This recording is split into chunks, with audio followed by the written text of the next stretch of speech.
Espírito enche o meu ser.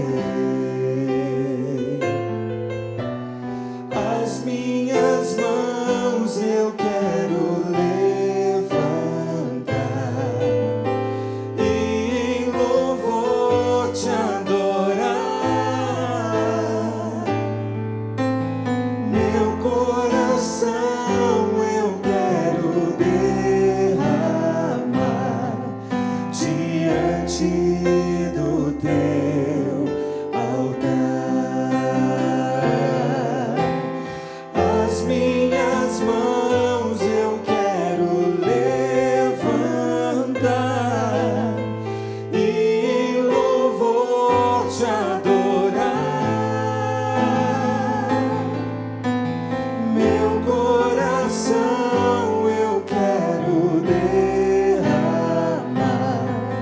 diante do teu altar.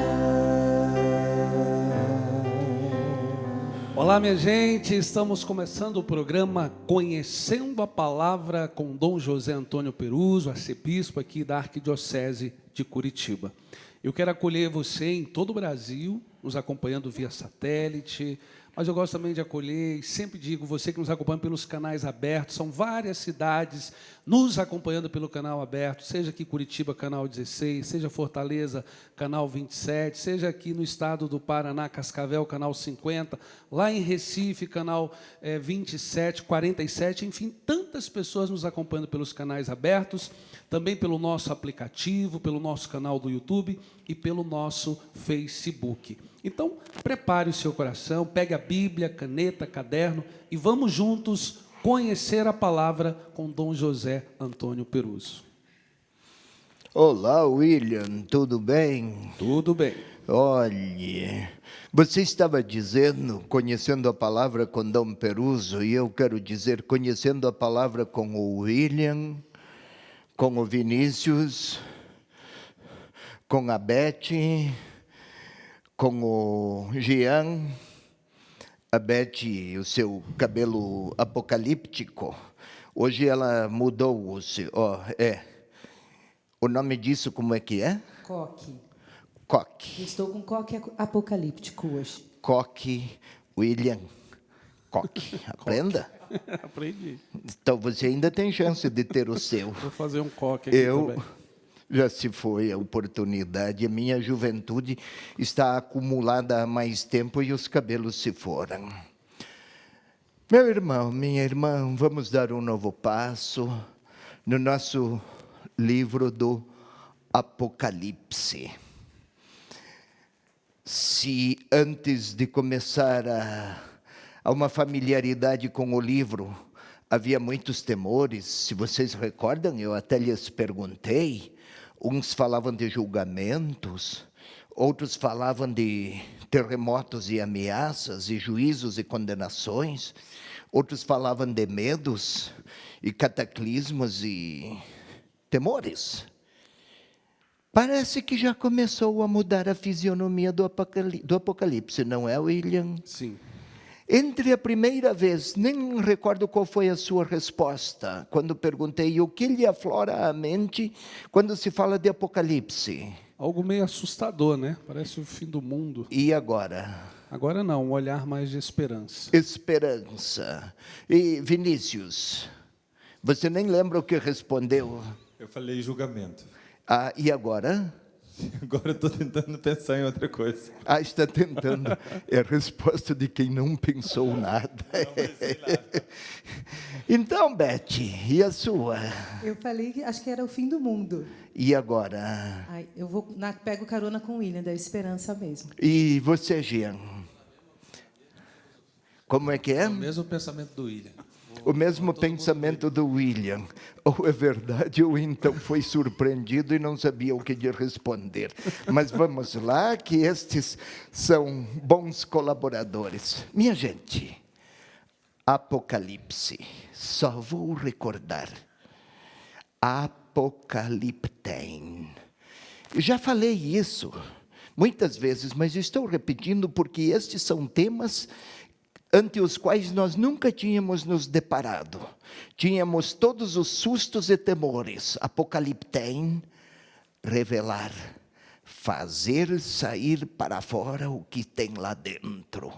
Aqueles enigmas indecifráveis, mas que atemorizam, angustiam e suscitam inquietações, em alguns casos até terrores.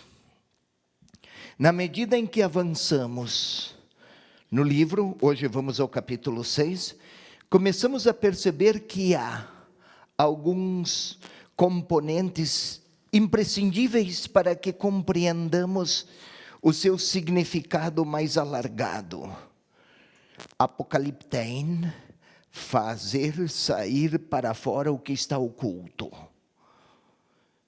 Numa situação marcada por perseguições àqueles cristãos, lembra? Também aqueles cristãos da Ásia Menor. Ei, se tiverem o mapa aí, eu agradeceria caso consigam expô-lo. Olha aqui, aqueles cristãos desta região aqui, que hoje é a Turquia, são todas questões que eu já expliquei, mas nós precisamos criar até familiaridade. Cristãos desta região enfrentavam uma feroz perseguição. Estamos lá pelo ano 100, pouca coisa mais, pouca coisa menos. Vamos lá pelos anos 95, que os indícios se tornam um pouco mais lógicos, mas é difícil precisar. Porém, estamos aí, gravitando em torno dos anos 100, depois de Cristo. Imperador Domiciano, e aqui nesta província da Ásia Menor, é uma feroz perseguição aos cristãos.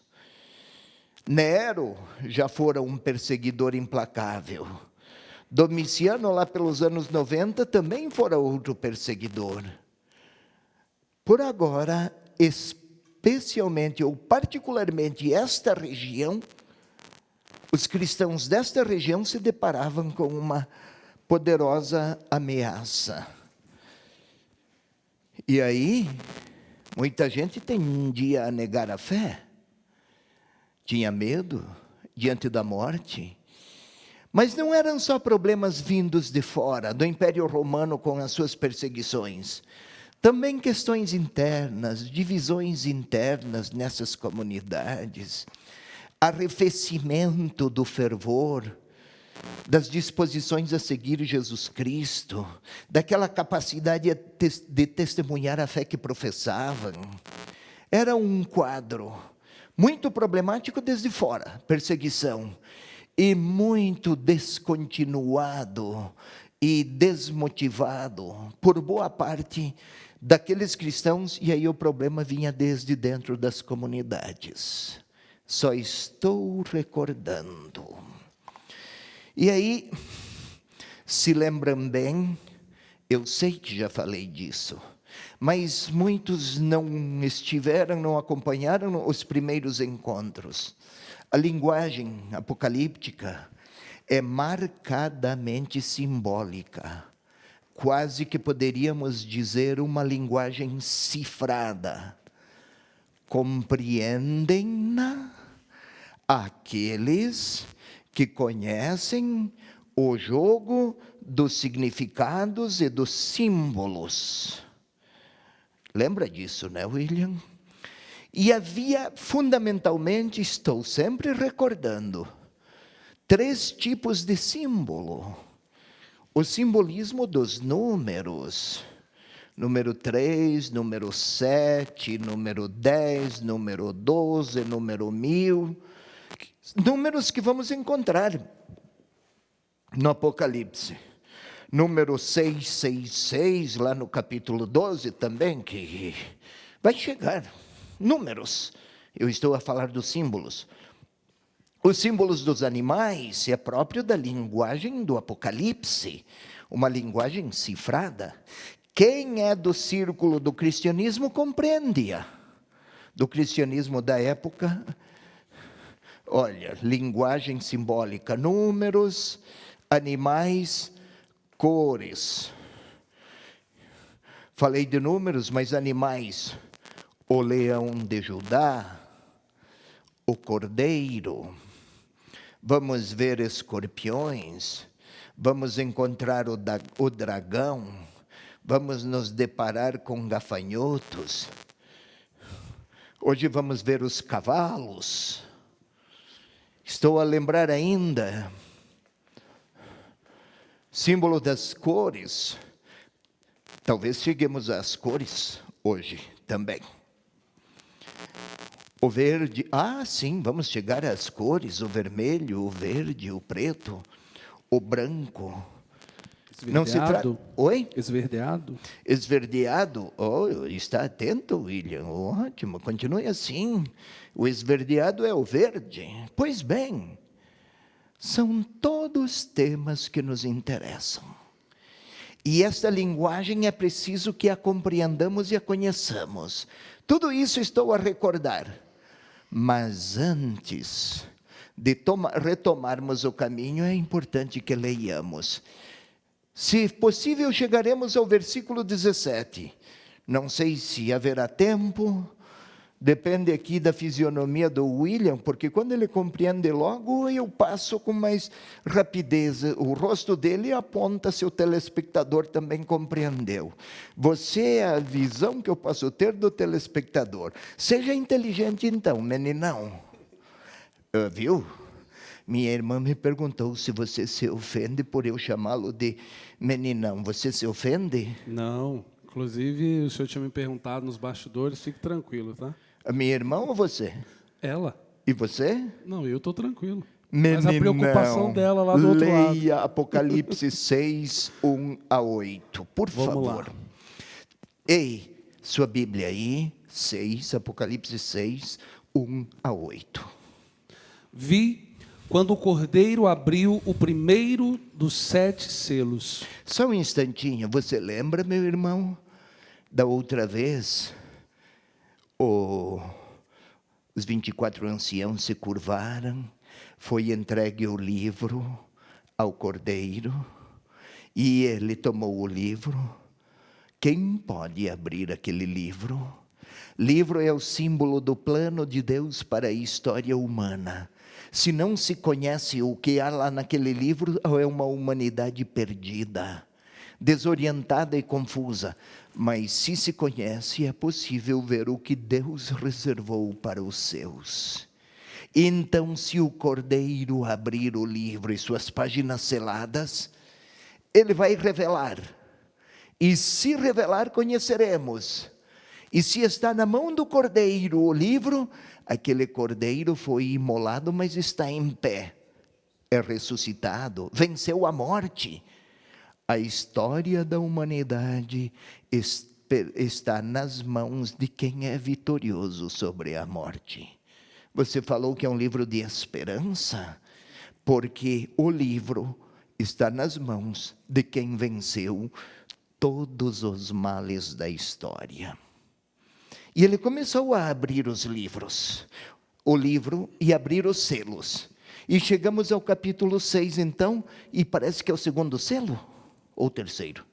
O Cordeiro rompe os 7 selos. Começa agora. Isso. Acompanhe o William, meu irmão, minha irmã, aí com a sua Bíblia. 6, 1 e seguintes. Até 8. Vi quando o Cordeiro abriu o primeiro dos 7 selos.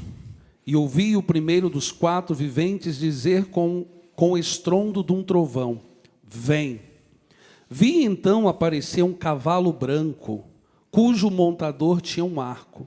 Deram-lhe uma coroa e ele partiu, vencedor e para vencer ainda. Olha aí a cor, o branco, o cavalo e o que tem mais. Versículo 3. Quando abriu o segundo selo, ouvi o segundo vivente dizer: vem. Apareceu então outro cavalo vermelho, e ao seu montador foi concedido o poder de tirar a paz da terra, para que os homens se matassem entre si. Entregaram-lhe também uma grande espada. Quando abriu o terceiro selo, Ouvi o terceiro vivente dizer: vem. Eis que apareceu um cavalo preto, cujo montador tinha na mão uma balança. Ouvi então uma voz, vinda do meio dos 4 viventes, que dizia: 1 litro de trigo por 1 denário e 3 litros de cevada por 1 denário. Quanto ao óleo e ao vinho, não causes prejuízo. Quando abri o 4º selo, ouvi a voz do 4º vivente que dizia: vem. Vi aparecer um cavalo esverdeado. Seu montador chamava-se a Morte, e o Hades acompanhava. Foi-lhe dado poder sobre a 4ª parte da terra, para que se exterminasse pela espada, pela fome, pela peste e pelas feras da terra. Ai, ai, ai, meu Deus do céu. Começou a se tornar tenebroso o cenário. Vamos tentar compreender. Não esqueça, linguagem cifrada, marcada inteiramente por significações mediadas por símbolos. Vamos passo a passo. Cavalo verde. Você já viu cavalo verde, William? Não, E cavalo vermelho? também não. A lógica não é esta lógica cartesiana do mundo ocidental. O jogo dos símbolos não está assinalado por integrações de significados originados de um pensamento de tipo filosófico ou de tipo ocidental, cartesiano. A símbolo cavalo vermelho não existe, mas cavalo tem um sentido animal aqui, vermelho tem outro. É a junção de significações que nós vamos ver um após outro. Então, comecemos. Você pode, William, retomar o versículo 1 agora. Meu irmão, minha irmã, é preciso atenção a partir de agora. Vamos lá. Pode ler capítulo 6, versículo 1. Vi quando o cordeiro abriu o primeiro dos 7 selos, e ouvi o primeiro dos 4 viventes dizer com o estrondo de um trovão: vem. O cordeiro tomou o livro, estava nas suas mãos, lá no capítulo 5, e eu vi, visão, o profeta fala, ouviu a voz do Senhor e repete. O vidente no Apocalipse vê. Ele viu quando o cordeiro abriu os 7 selos.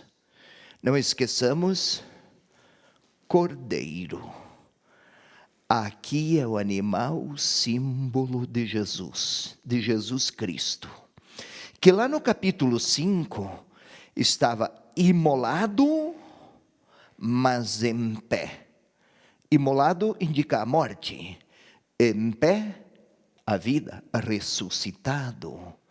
Este cordeiro, linguagem simbólica, para referir-se a Jesus Cristo, tem o plano da salvação de Deus nas suas mãos. E ele abriu o primeiro símbolo, o primeiro selo. Vamos lá. Vi quando o cordeiro abriu o primeiro dos 7 selos. E eu ouvi o primeiro dos 4 viventes. Se recorda bem, aquele cenário lá do capítulo 5, havia 4 viventes que representam o mundo criado. Imaginava-se naquela época que o mundo tinha 4, o mundo era plano, era a imaginação daquela época. Compreende-se porque não lhes era possível saber.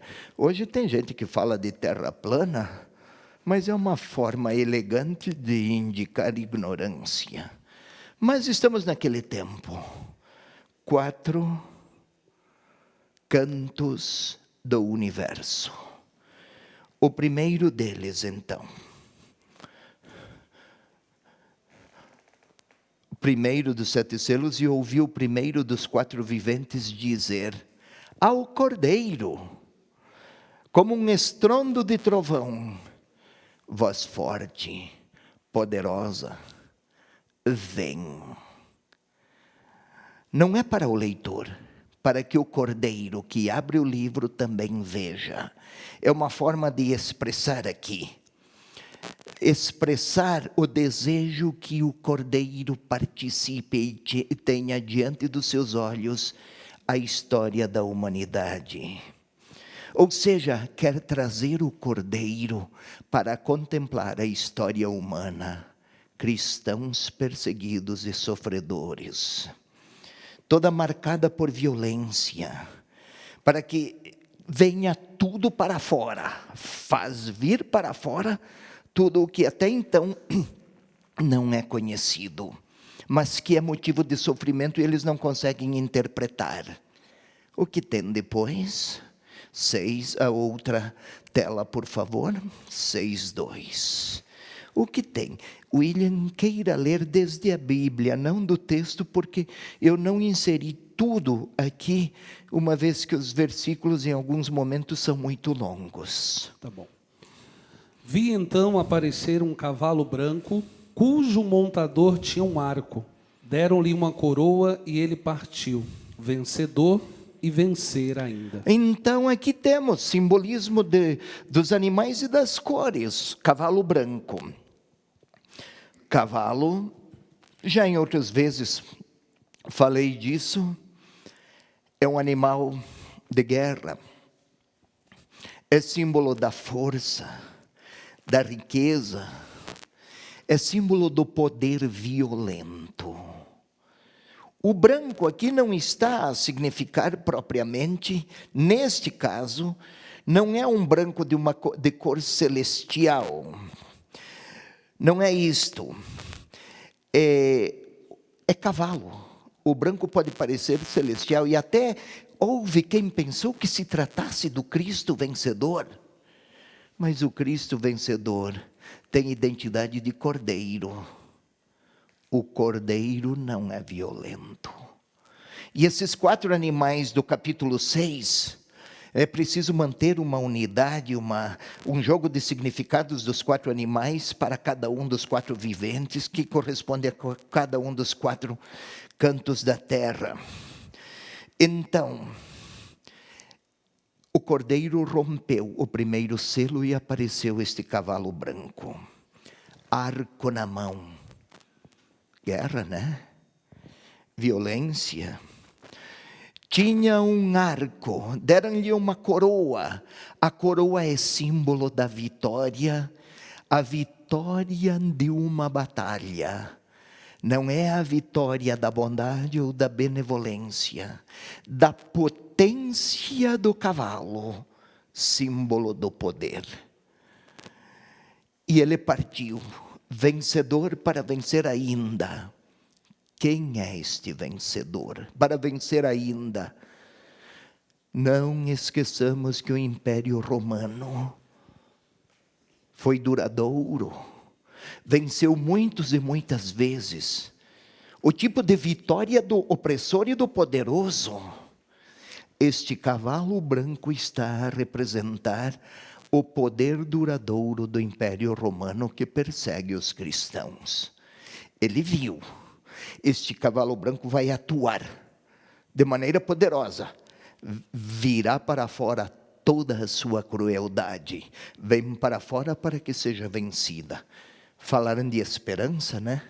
Vamos fazer um intervalo, mas não perca a esperança.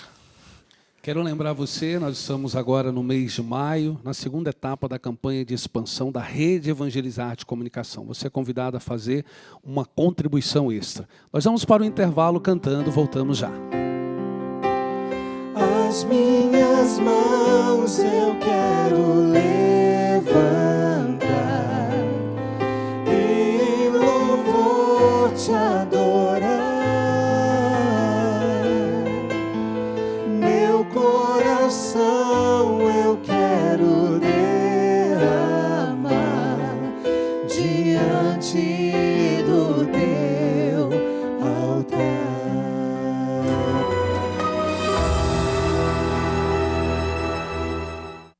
perca mais nenhum vídeo da TV Evangelizar. Inscreva-se agora!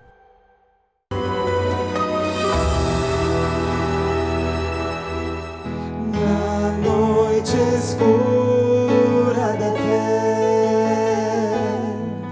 a tua presença venha me conduzir, me faça em teus braços de novo sorrir, meu Senhor. Na noite escura da fé, a tua presença venha me conduzir, me faça em teus braços de novo sorrir, meu Senhor.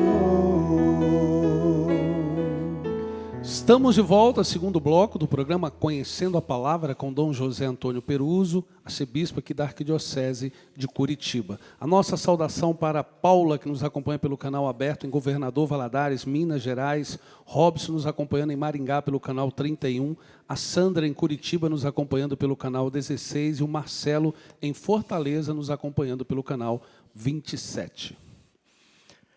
E muitos mais, a quem sou grato.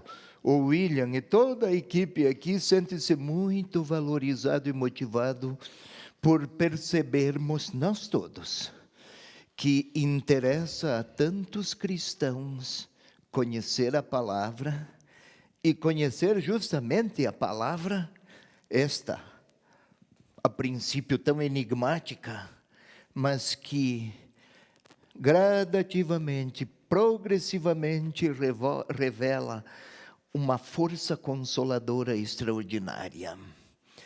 E, meu irmão, minha irmã, lembra, eu estava falando antes, estávamos aqui a lidar com o cavalo branco. Vamos reler a frase, ou melhor, o versículo 2. William, vamos deixar desta vez que leia a Beth? Hoje ela está com o... Como é que é o nome desse negócio aí, Beth? Coque. Como é que é, William? Lembrou, memorizou? Coque. O seu coque apocalíptico. Leia, menina. Vi então aparecer um cavalo branco, cujo montador tinha um arco. Deram-lhe uma coroa e ele partiu, vencedor e para vencer ainda. Eu gostaria de lhe recordar, meu irmão, aqui está assim, porque na Bíblia, Jerusalém também deram-lhe, assim escreveram, mas está escrito na forma passiva, foi-lhe dado. Quem foi que deu? Foi-lhe dado. É a forma chamada, na pesquisa bíblica, literatura bíblica, passivum divino. Passivo divino. Foi Deus que concedeu que tivesse esta coroa. Vitória. Vencedor para vencer ainda. Ou, na perspectiva daquele tempo, Deus que permita que venha para fora. Apocalipse. Todo o mal da história, latente e oculto ou explícito, porque esse mal precisa ser extirpado. Como a sujeira de um grande piso, vamos esfregar bastante com muita água e sabão para que saia para fora. Ao final a gente até diz, meu Deus, quanta sujeira tinha aqui. Que trabalhão, mas como muda o ambiente. Faço-me compreender, querido irmão, querida irmã, a moça do coque, entendeu? Pois bem, observemos um pouco mais. O que se afigurava? Promissor, uma bela promessa, branco. O que se afigurava? Uma grande conquista, coroa. São todas formas simbólicas para referir-se ao Império Romano, que se apresentava como uma grande graça. Na realidade, era uma fonte de tormentos e de opressões. Quase a dizer ao leitor: não é o poder humano que salva ou que fascina. O poder humano, cavalo, cavaleiro, arco, pode até ser branco, boa aparência, mas talvez seja o que foi chamado aqui de vitória, de vencedor, tenha ares de tragédia e de opressão. Era isso que os cristãos estavam, era com este drama que os cristãos estavam se deparando. Abriu o livro e aquilo que se afigurava branco, na realidade era portador de desgraças. Vamos um pouco mais. Os selos estão se abrindo. O primeiro cavalo, assim chamado branco, o Tere, ela que está traduzindo lá em linguagem de Libras, qual é o sinal para falar de cavalo branco? Cavalo branco. Cuide-se com ele. Vamos aos versículos 3 e 4 agora. William, pode ler, por favor? Aqui leia da Bíblia, telespectador, leia você também desde a sua Bíblia. Aqui estão juntos porque para entender um será preciso contar com o outro. Como não caberia tudo, aqui estão estes pontos de reticência. Queira acompanhar, leia com lentidão, William, porque são 2 versículos particularmente longos. Quando abriu o segundo selo, ouvi o segundo vivente dizer: vem. Apareceu então outro cavalo vermelho, e ao seu montador foi concedido o poder de tirar a paz da terra, para que os homens se matassem entre si. Entregaram-lhe também uma grande espada. Versículos 3 e 4. Vamos por partes. Começa de novo, William, lentamente. Telespectador, acompanhe aqui comigo, por favor. Depois você pode até assinalar aí na sua Bíblia, mas acompanhe comigo por um instante. Só quero lhe recordar: cavalo branco, 2 pontos. Agora virão outros cavalos: vermelho, negro, verde. São desdobramentos do primeiro. Vamos ver o que esses cavalos trazem simbolicamente, eles e seus jinetes, e seus montadores. Outra vez, vai lá, William. Quando abriu o segundo selo, ouvi o segundo vivente dizer... O primeiro vivente esteve lá no primeiro cavalo, os viventes, em cada canto da terra, representam todo o mundo criado.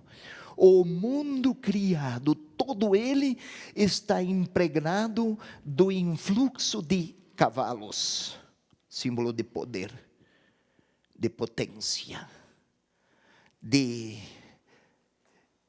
conquista, de imagem de grandeza, de vaidades. Então viu um segundo cavalo, ouvi um segundo vivente dizer: vem. E daí? Apareceu então outro cavalo vermelho. Um instante, meu irmão, minha irmã, não esqueça: cavalo, violência. Jumento, Jesus entrou em Jerusalém montando um jumentinho, animal de paz. Cavalo, animal de guerra. Vermelho, não é a cor, é o seu significado. Vermelho, sangue, violência, potência, disposição à luta, ao domínio, à tirania. Já no cavalo, e a tirania que gera a morte, no vermelho. Retome, William, outro cavalo, comece de novo aí. Apareceu então outro cavalo vermelho, e ao seu montador foi concedido o poder de tirar a paz da terra. Ao seu montador foi concedido. Olha aqui a linguagem passiva. Foi autorizado a mostrar toda a sua virulência agressiva, porque assim será eliminado da história também este mal. Não esqueça o exemplo do grande salão, lavado com muita força, esfrega-se muito, inclusive, com todos os detergentes que ajudam a extrair as sujeiras. Ao final, quanta sujeira, quanta violência. Foi concedido de tirar a paz sobre a terra. É a imagem do Império Romano. Tirava a paz, era poderoso. Se no versículo anterior era branco, aparência de alguém que trazia paz, agora está mostrando os dentes. Ele é um império que tira a paz, que persegue, que domina, que extermina, que faz violência. Foi-lhe concedido de tirar a paz sobre a terra, e daí entregaram-lhe uma grande espada. O que faz lembrar a espada? Violência, morte, assassinato. Ou seja, o Império Romano, com seu poder tirânico, torna impossível a paz sobre a terra. Não existe paz entre fortes violentos. Existe apenas novos preparativos para uma nova violência. E aqueles cristãos estão experimentando, na perseguição que sofrem, estão experimentando a maldade presente no mundo em forma de violência que institucionalmente no Apocalipse, praticada esta violência pela potência do imperialismo romano. Os cristãos sofriam este tipo de perseguição, mas não só os cristãos. O Império Romano era violento. Um cavalo vermelho. Vamos um pouco mais para a nova tela, por favor. Quando abriu o terceiro selo, ouvi o terceiro vivente dizer... Não esqueça, meu irmão, 4 cantos da terra, 4 seres viventes que representam todo o mundo criado. Todo o mundo criado está marcado pelo influxo do cavalo vermelho. Primeiro branco, depois vermelho. Tem mais um cavalo aqui. Ouvi o terceiro vivente dizer, vem. Eis que apareceu um cavalo preto, cujo montador tinha na mão uma balança. Cavalo preto. Sempre, cavalo é animal do poder, símbolo do poder violento. Preto, se o vermelho fala de sangue, o preto fala de luto, como na nossa cultura. Então, um cavalo que leva o luto, a dor, a tristeza de morte, e é também sinal de fome. O Império Romano, à época, com seus tributos escorchantes, porque dominava todos os povos que o Império Romano conquistava, ele os mantinha pobres. Tinha lá sua elite, mancomunada com o poder romano. Estes sempre estavam bastante beneficiados, exatamente por estar alinhados ao poder que dominava e explorava e oprimia.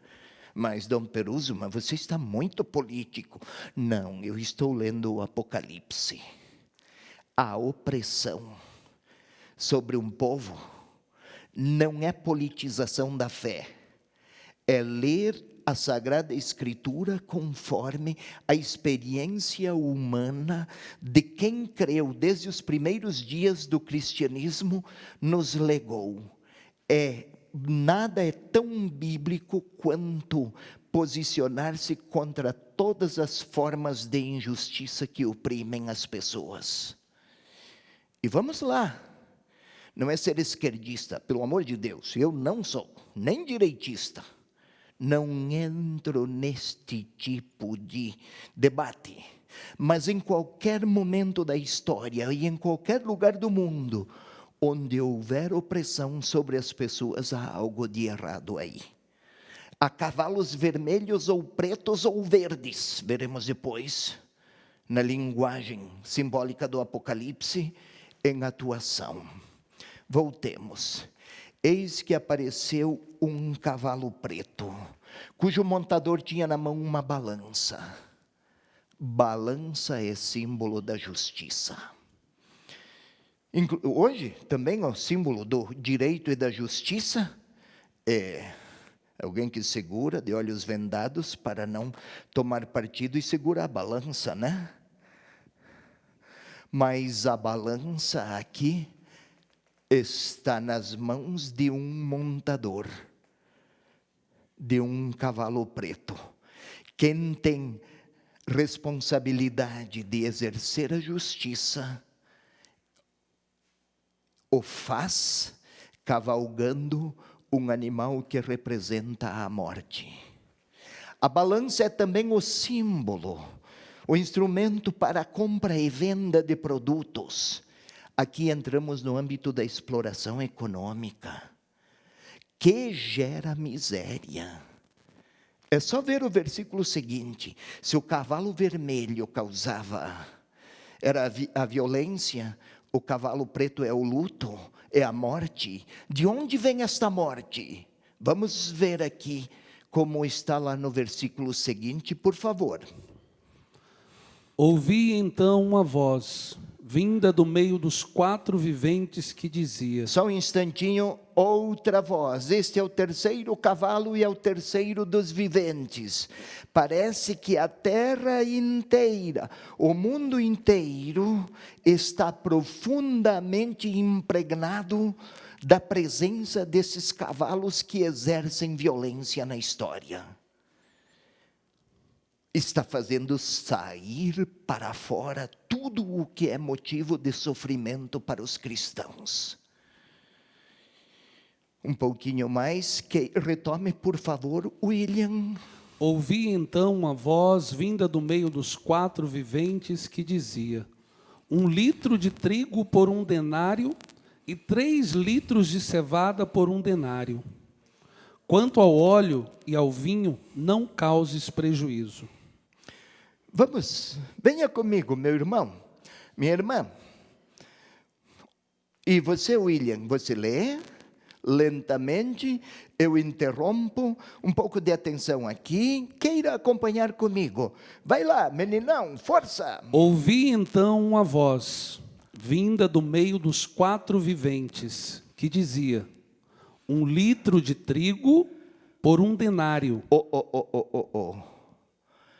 1 litro de trigo, no mercado da época, 1 litro de trigo se comprava, ou com 1 denário se compravam 12 litros de trigo. Trigo não é apenas o cereal, com ele se faz pão, se partilha a mesa, se partilha a vida.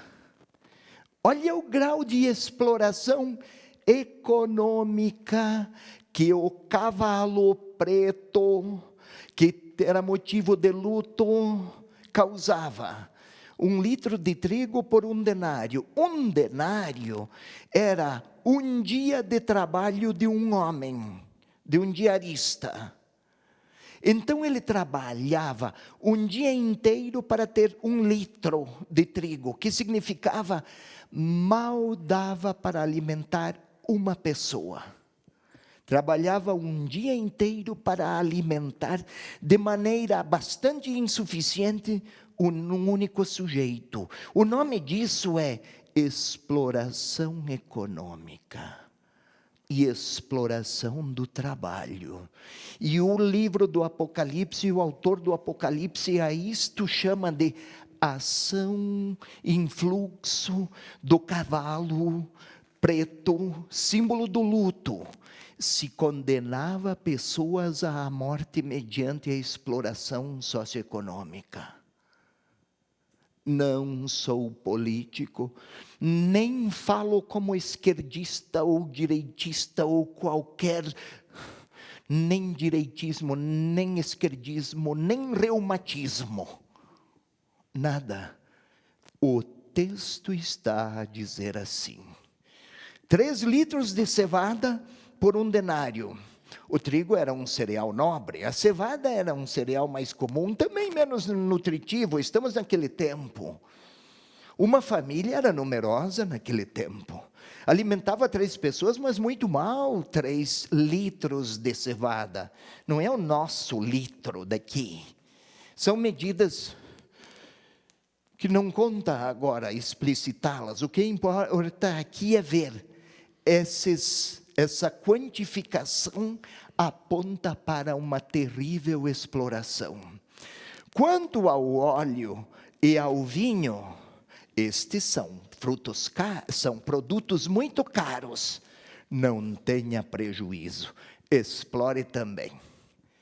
Isto é, o cavalo preto. Voltemos ao versículo anterior, à tela anterior, por favor. Quando abriu, leia, William. Quando abriu o terceiro selo, ouvi o terceiro vivente dizer: vem. Eis que apareceu um cavalo preto, cujo montador tinha na mão uma balança. Olha a justiça do montador, do ginete que monta o cavalo preto, símbolo do luto e da morte. Tem uma balança, justiça, e também a balança para a mercadoria, a troca de mercadorias. 1 litro de trigo por 1 denário. Ou seja, 1 litro de trigo por 1 dia inteiro de trabalho. Exploração do trabalho. Não sou sindicalista e nem defendo sindicatos. Eu quero dizer, onde houver exploração do trabalho, na visão do autor do Apocalipse, há a morte, cavalo preto, há a morte em ação. Há um ginete que leva consigo uma balança, que exerce a justiça de um modo absolutamente injusto e difunde a fome. E daí é preto, luto pela fome, agencia a morte sobre um povo. É apocalíptico isso. E é um mal que precisa ser extirpado. O Cordeiro vai ser vencedor também sobre isso. Por agora está fazendo sair para fora. Apocaliptem. Alguma vez pensou você que o Apocalipse poderia ter esse tipo de crítica, meninão? Não, nunca observei. É muito atual o livro do Apocalipse. Vamos um pouco mais. Versículo 6 já vimos. E o seguinte, o que temos, William? Quando abri o 4º selo, ouvi a voz do 4º vivente que dizia... Ele vai dizer depois do intervalo. Agora ele não vai dizer nada, porque nada a turma aqui falou que é para silenciar, uma vez que tem intervalo agora. Nós vamos para um breve intervalo. Eu quero convidar você que está assistindo agora a TV Evangelizar a se inscrever no nosso canal do YouTube. Inclusive, você pode rever todos os nossos programas. Programa Conhecendo a Palavra com Dom José Antônio Peruso. youtube.com/TV Evangelizar Oficial. Se inscreva. Vamos para o intervalo, voltamos já. Palavra de salvação.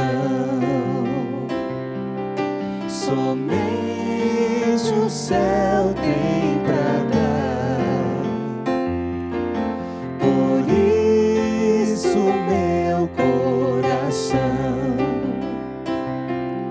se abre para escutar.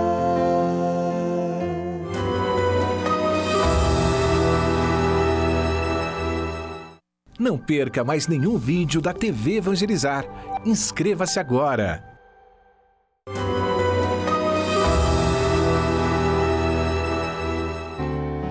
Nada poderá me abalar, nada poderá me derrotar, pois minha força e vitória tem um nome, é Jesus.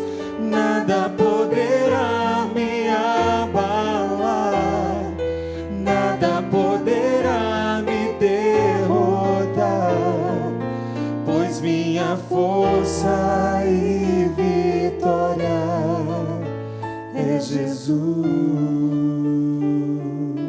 Estamos de volta com o terceiro e último bloco do programa Conhecendo a Palavra com Dom José Antônio Peruso. Quero aqui saudar a Joana de São José dos Pinhais, região metropolitana de Curitiba, o Tiago nos acompanhando de Recife pelo canal 47, Marcos de Belo Horizonte, Minas Gerais, e a Débora de Juiz de Fora nos acompanhando pelo canal 21 e a Marta nos acompanhando de Cascavel, aqui no estado do Paraná. Ô, Marta, Cascavel, minha cidade, o nome pode lhe suscitar alguma inquietação, mas a cidade é muito hospitaleira. Olha lá, temos uma nova intérprete de Libras. A anterior começamos de falar de cavalo branco, cavalo vermelho, cavalo preto. Cavalo verde, ela se desesperou e fugiu, daí veio a Carla. Ô Carla, como é que é cavalo branco, hein? Cavalo vermelho. Ah, olha que bonito. E o cavalo preto? Dá feio. E o cavalo verde? Cavalo verde. Ah, tá. Viu, William? Você entendeu. Sigamos, então. Vamos retornar. Vai novamente, William. Versículo 7. 6, versículos 7, 8a. Não vamos... Justamente, pode observar, querido telespectador, aqui foi dado um salto para que os versículos coubessem, porque senão é difícil interpretá-los separadamente. Vai lá. Quando abri o quarto selo, ouvi a voz do quarto vivente que dizia: vem. Vi aparecer um cavalo esverdeado. Seu montador chamava-se Morte e Hades. O acompanhava. A Morte e o Hades acompanhavam o cavalo verde e o seu montador. Linguagem, claro, é fácil perceber que é preciso que mergulhemos no campo de significados destes termos para compreender, então, o que está na mente do autor. Vamos lá, então. A fome, após a fome, cavalo preto. Após a guerra, cavalo vermelho, chega a epidemia. Ou pandemia, né? Quantas inquietações recentemente, e ainda nem tudo foi superado. Na Primeira Guerra Mundial, veio primeiro a guerra, depois a fome. Cavalo vermelho, cavalo preto a fome, e depois a gripe espanhola. Mais de 50 milhões de pessoas morreram. É uma espécie de trilogia: guerra, fome, epidemia.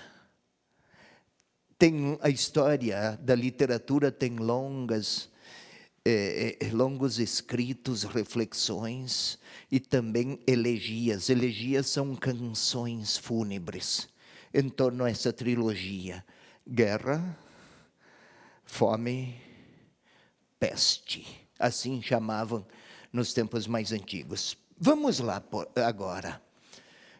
Quarto selo, cavalo sempre. cavalo verde. Aqui traduziram por cavalo esverdeado. É cavalo verde, está escrito assim, cavalo verde. O verde significava, equivalia à cor dos cadáveres. O cadáver, quando a pessoa morre, o defunto, após algumas horas da morte, começa a ter uma coloração ligeiramente esverdeada. E aqui é o verde típico, estamos naquele tempo, de certos tipos, de certas formas de pestilência que assolavam a humanidade ou grupos da sociedade ou cidades daquele tempo. Vamos observar, William, você queira ler o versículo 3. Há uma espécie de progressão. Acompanhe comigo, telespectador. William lê no versículo 3. Eu já falei de alguma maneira, mas estou recordando. Vai lá. Quando abriu o segundo selo, ouvi o segundo vivente dizer: vem. E daí? Apareceu então outro cavalo vermelho, e ao seu montador foi concedido o poder de tirar a paz da terra. Guerra. Vamos ao outro cavalo, agora vamos ao versículo 5. Quando abriu o terceiro selo, ouvi o terceiro vivente dizer: vem. Eis que apareceu um cavalo preto. E daí? Cujo montador tinha na mão uma balança. E a fome? Guerra. Segundo passo, progressividade. Fome. Vai ao versículo 8. Vi aparecer um cavalo esverdeado. Seu montador chamava-se a Morte e o Hades o acompanhava. Cavalo esverdeado, peste. Dificilmente há um passo sem os outros dois. Todas formas simbólicas, por favor, leitor, telespectador, para indicar as diferentes formas de ação do mal presente no mundo e na história. E os cristãos que estão com a fé em arrefecimento, em desmotivação, em desalento por um lado, e por outro sofrem perseguições em diferentes formatos, esta situação dramática recebe aqui esse tipo de linguagem. Voltemos lá para o versículo 2, o William queira ler novamente. Nós permaneçamos aqui, 6, 7 e 8, mas você, William, 6, 2. Vi então aparecer um cavalo branco, cujo montador tinha um arco. Deram-lhe uma coroa e ele partiu. Coroa é sinal de prêmio, é sinal de grandeza, é sinal de vitória. Mas agora o cavalo branco... 2 pontos, lembram? Vamos ver o que este cavalo branco anuncia. Aí veio um cavalo vermelho, depois violência, depois um cavalo guerra, depois um cavalo preto, exploração e opressão socioeconômica, fome, morte, depois um cavalo esverdeado, epidemia, pestilência. Gente, parece cavalo branco, cavalo vermelho, cavalo preto, cavalo verde. Não parece uma procissão para o inferno? São imagens utilizadas, empregadas pelo autor, que usa esquemas apocalípticos para retratar em que mundo estavam mergulhados os cristãos daquela época. Mas o livro do Apocalipse não termina aqui. O Cordeiro está abrindo o livro. Aquelas revelações estão nas mãos do Cordeiro imolado, mas em pé, vitorioso sobre a morte, vitorioso sobre todos esses cavalos aí. Não esqueçamos, ele está abrindo o livro, que estão em suas mãos, que abre os selos e vem para fora tudo o que há de crueldade e pecado na história, mas está na mão do Cordeiro. Tudo isso terminará submetido a uma soberania muito maior do que qualquer império de qualquer tempo. Mas vamos lá. Seu montador desse cavalo esverdeado chamava-se a Morte. Morte, né? Ou seja, esse cavalo verde, na sequência dos outros, é portador de violência que destrói, de uma potência mortífera que desampara aqueles cristãos. A morte e o Hades.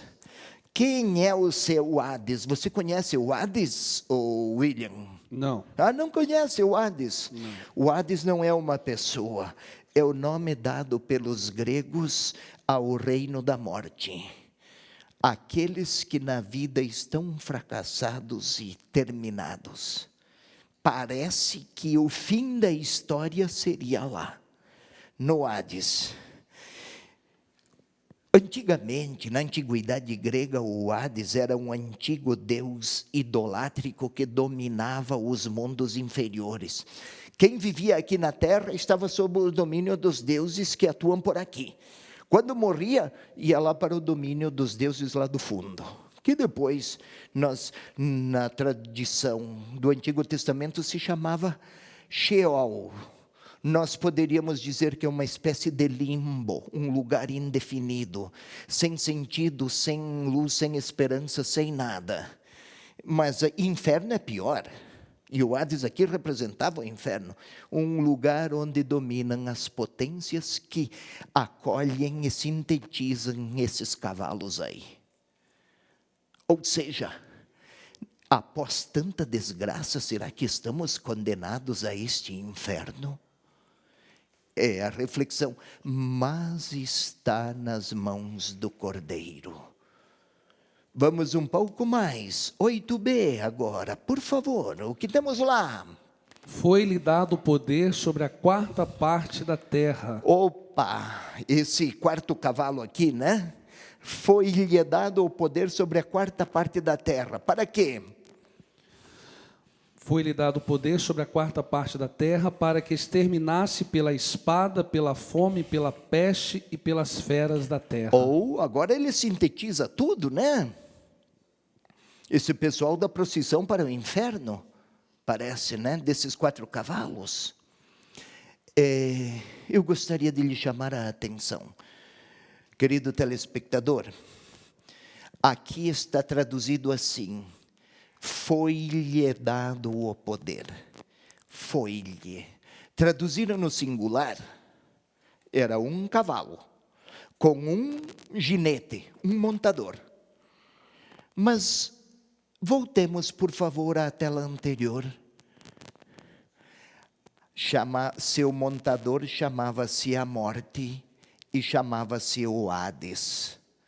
Foi dado à Morte e ao Hades, tela seguinte. Por isso está escrito no texto original, em grego, foi-lhes dado.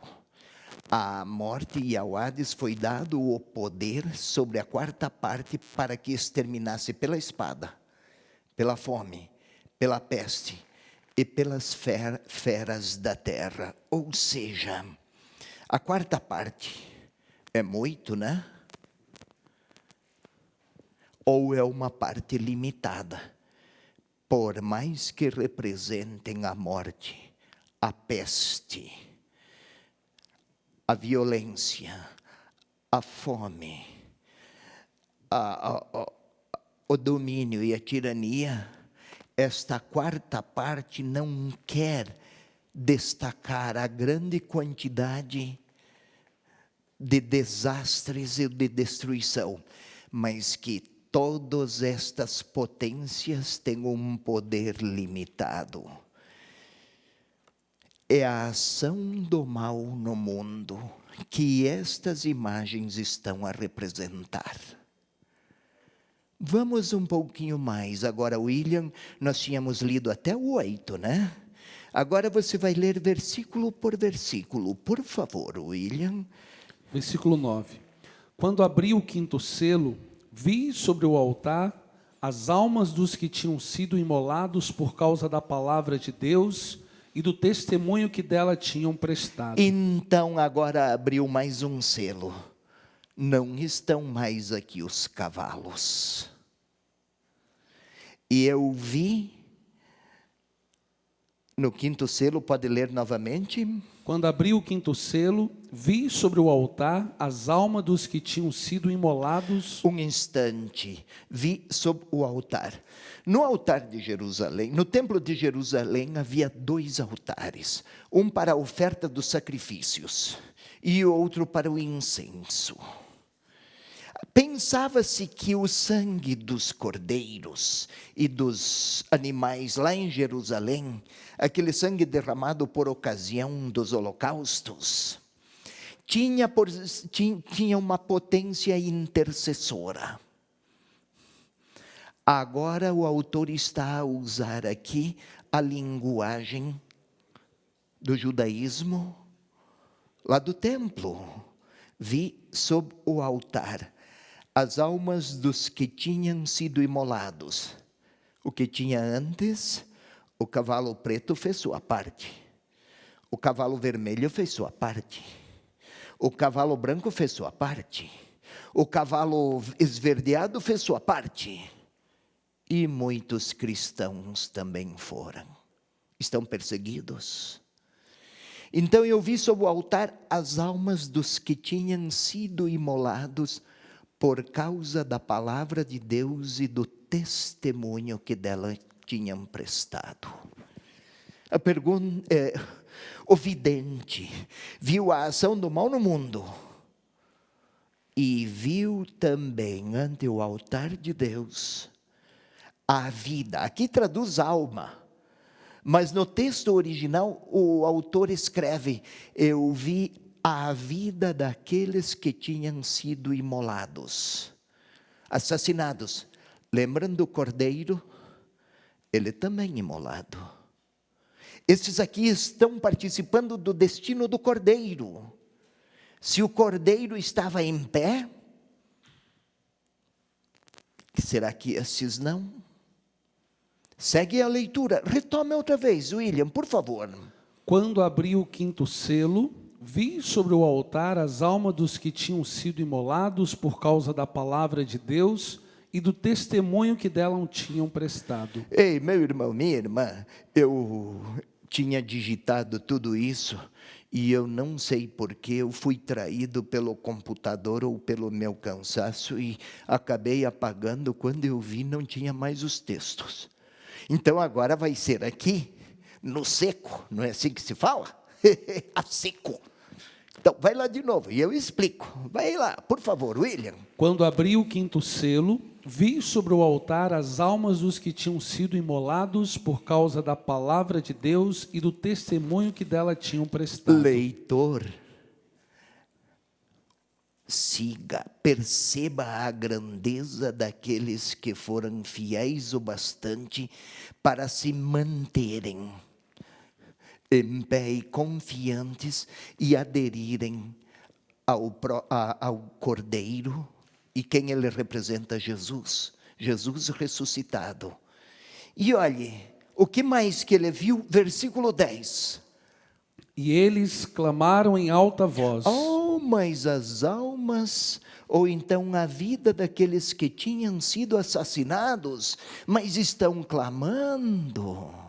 Então eles não foram, eles podem ter sofrido um forte abatimento histórico, até assassinados, mas não estão mortos. E o que eles clamavam?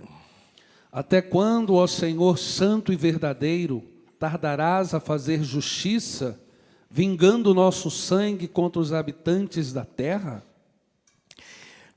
Esta é uma oração dos desesperados e dos sofridos, inspirada no livro do Deuteronômio, capítulo 32.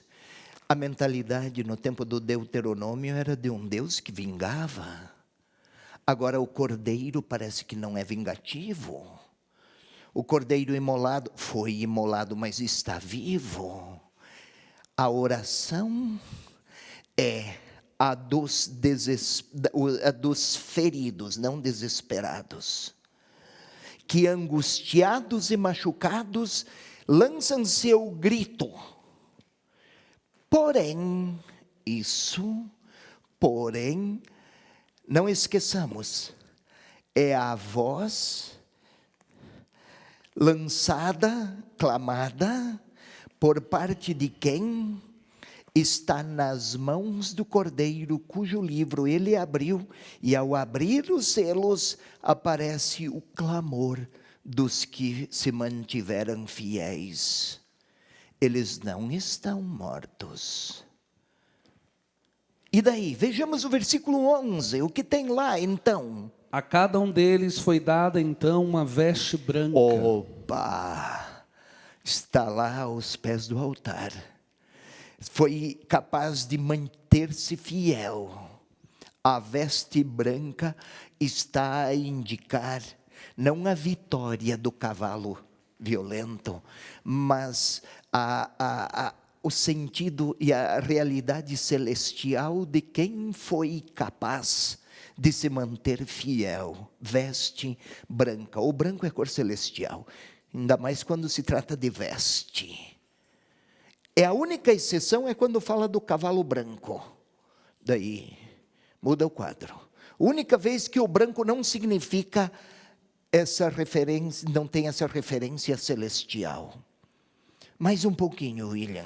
E foi-lhes dito também que repousasse por mais um pouco de tempo, até que se completasse o número dos seus companheiros e irmãos que seriam mortos como Mas eles. Parece, nossa, que coisa tétrica. Mantenham-se firmes até mais um pouco, até que morram os outros também.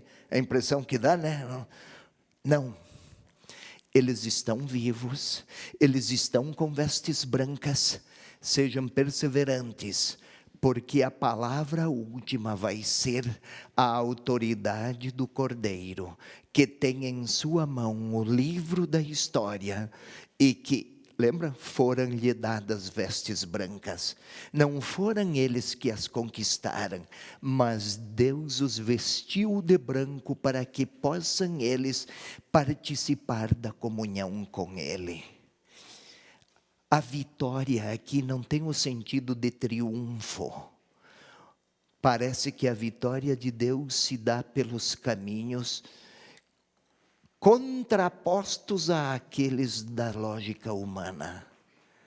A do cavalo branco é grandeza, é poder. Lembra que tem glória e tem vitória?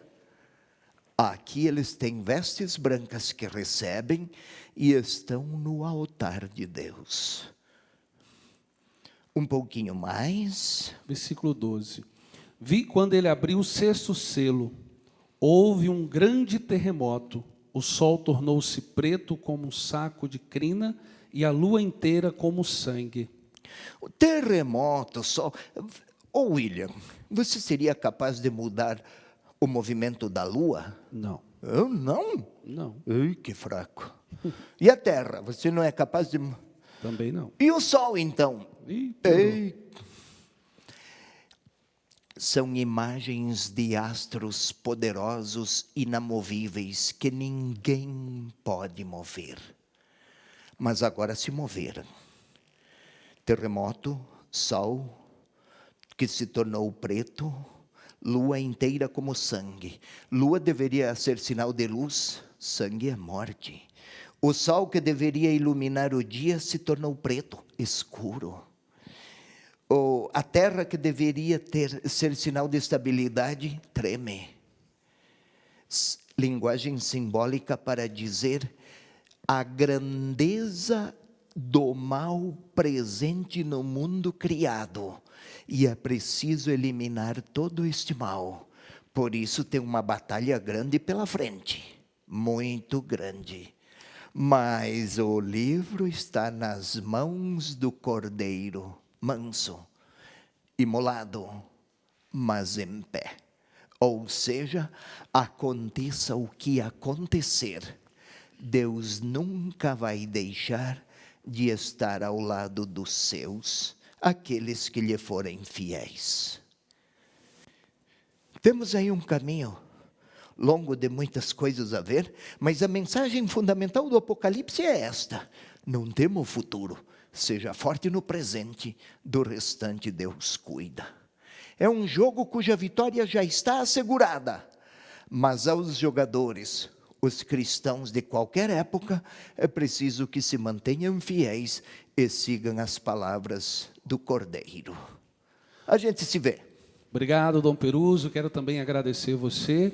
E é graças à sua contribuição que nós podemos levar para todo o Brasil esse programa, Conhecendo a Palavra com Dom José Antônio Peruso. Faça a sua contribuição, torne-se um associado da obra Evangelizar, 41 3221 6060. Evangelizar é preciso. Nada poderá me abalar, nada poderá me derrotar, pois minha força e vitória tem um nome, é Jesus. Nada poderá me abalar, nada poderá me derrotar, pois minha força e vitória é Jesus.